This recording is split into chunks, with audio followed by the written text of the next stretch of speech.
This is Morten from INKISH TV, and we are live here at Printing United in Dallas.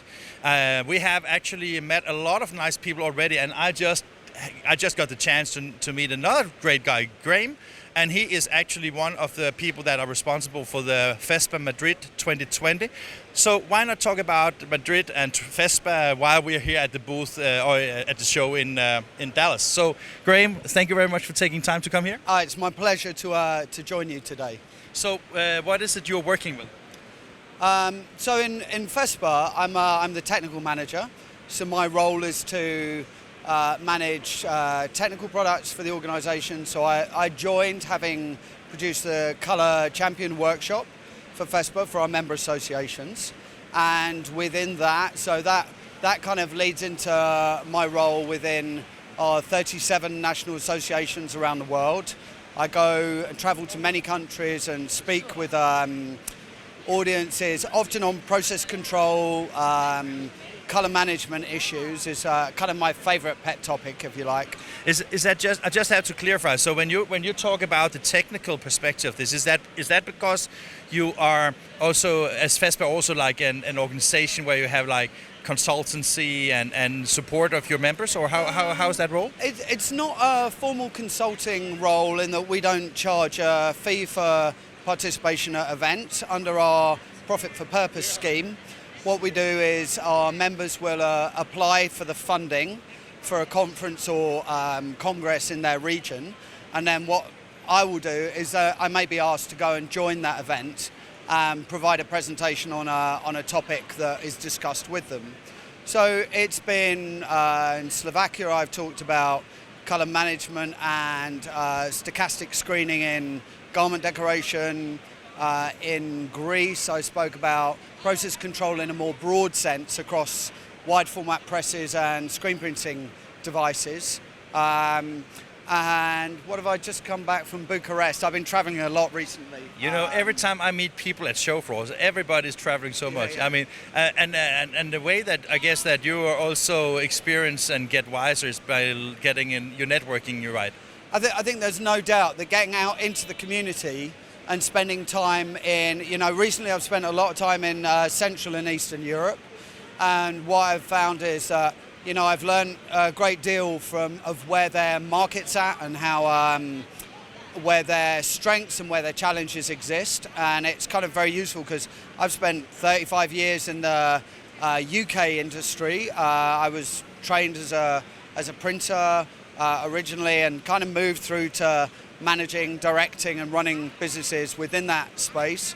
So my role in FESPA covers kind of, I'm the printer in the organisation. Of course, apart from our board who are also printers, but in terms of the day-to-day aspects of the organisation, I'm involved in advising our marketing team. I work with teams across the organisation, and I have to say I love it, because one of the things for me when I joined FESPA was that I got to use my spread of knowledge across 35 years, whereas I've been working as a operations director of a printing business, and that was only utilising garment decoration and some print procurement. So this kind of opportunity to support printers with information and helpful stuff, to me is a perfect place to be.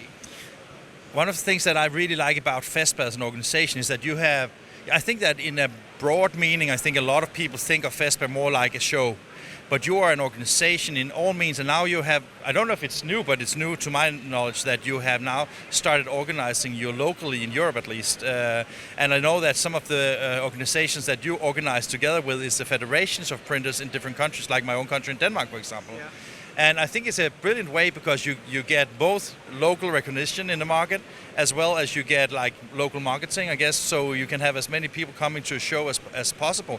Is that a correct assumption? Yeah, I think we're certainly seeing an increase of trade associations who are within the membership of the federation who are now taking on the branding of the FESPA name specifically. So FESPA Denmark actually is a very recent addition to that. FESPA Croatia is also very recent. We have where else? Bulgaria, Greece. So it's definitely a trend is for associations to kind of utilise the strength of our brand within their national associations. And I think also in many respects, some of the associations are coming from the heartland of screen printing, and within the context of FESPA, we of course we traverse screen printing into wide format, and from textile, graphic, some industrial, and across a very broad range of users. And I think with our local associations, by adopting the FESPA brand, it gives them the opportunity to maybe reach out to some new audience areas that they haven't necessarily been able to reach into before. I think also that, so as a federation, we now have over 16,000 printer member companies. We've just had our General Assembly in Lyon in France, and I know that was a great opportunity to meet with the secretaries and presidents and kind of get amongst some of the topics of the day. So, we're looking at, so technically, I'm always looking for what are the things that are going to be most important to printers looking forward. And I think we can see that colour management, colour management sometimes in smaller businesses has not necessarily been as fully explored as it could have been. So we're with our Colour Lab feature at the next show, that's our second edition, and we're looking to invite printers to come along and actually touch the equipment, feel the, kind of get down and dirty with the information that's available through the experts who'll be presenting, because colour management seems like often a very dry, technical, scientific aspect to the process, but it's just another aspect of vital management for running a printing company.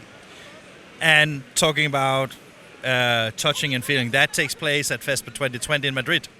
That's correct, yeah. So FESPA 2020, we've been in March next year, as you say, in Madrid. Is an event we're really looking forward to. The team are kind of working super hard at this stage in building the editorial feature areas. We've got, so Colour Lab we've mentioned, we've got Wrap Masters, which many people know about as our kind of vehicle wrapping, and that we have our regional competitions that feed into Europe to the European final, and then the global final. So we have kind of, that's going to be really lively this year. We've got, in addition to the kind of, and really to support the attitude and mindset of the wrapping community, we've got live graffiti art spray up going on in the stand. So you're talking about the legal kind of graffiti, right? Yeah, the artistic kind of graffiti. And we have DJs playing hip hop and some drum and bass. So what it promises is to be full of life and a very creative space. And I think this is I really love the wrapping community because they're really super into it, And they're creative also in the way they actually work, right? Absolutely, absolutely. I mean, I've kind of covered flat surfaces in vinyl in my past work history, but when I see someone covering a wing mirror perfectly without any faults at all, it's amazing to me. So we've got that. Printerias is back again, and Printerias will have a focus on sustainability.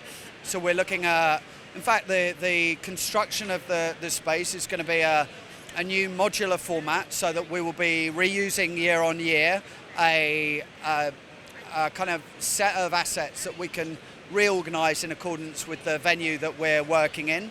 But the idea is that we don't want to do a single-use build and kind of dump kind of approach. So we've got we're going to have recycled polyester, and we're looking at the materials so that the purpose is showing wide format printers and people in our community the opportunities that exist within decor, wall coverings and interior spaces. It's a massive growth market, so we just want to help play our part in sharing what we can through that.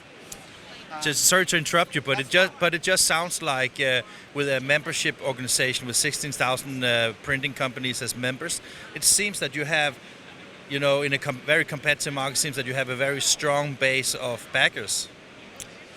I think we, through our Profit for Purpose scheme, you know, we are totally committed and bought into this industry. So I think many people that know of FESPA recognise that. I think, as you said earlier, you know, many people are aware of the FESPA Global Print Expo. It's a big, successful event and has been on the map for many years. I mean, I've been in print for 35 years, and I've been going to FESPA for 25 of those. Isn't that just amazing? And I guess that, again, when you go to the FESPAs, even though it's this part of the industry that FESPA covers is maybe the only part of the industry that is really growing. So, I mean, you may meet old colleagues and friends from way back, and you can see them be led into something that is actually, for once, I was just about to say, in the printing industry, actually a profitable business. I think your observation's right. I think we have... I can't take credit for it. I just read it somewhere. Okay, in the commercial print space, you know, we've seen overcapacity, really tight margins in production in offset markets. Inkjet kind of throws the world into a range of new opportunities. For me, I think that we also believe that automation is kind of we're at a new dawn of complex automation.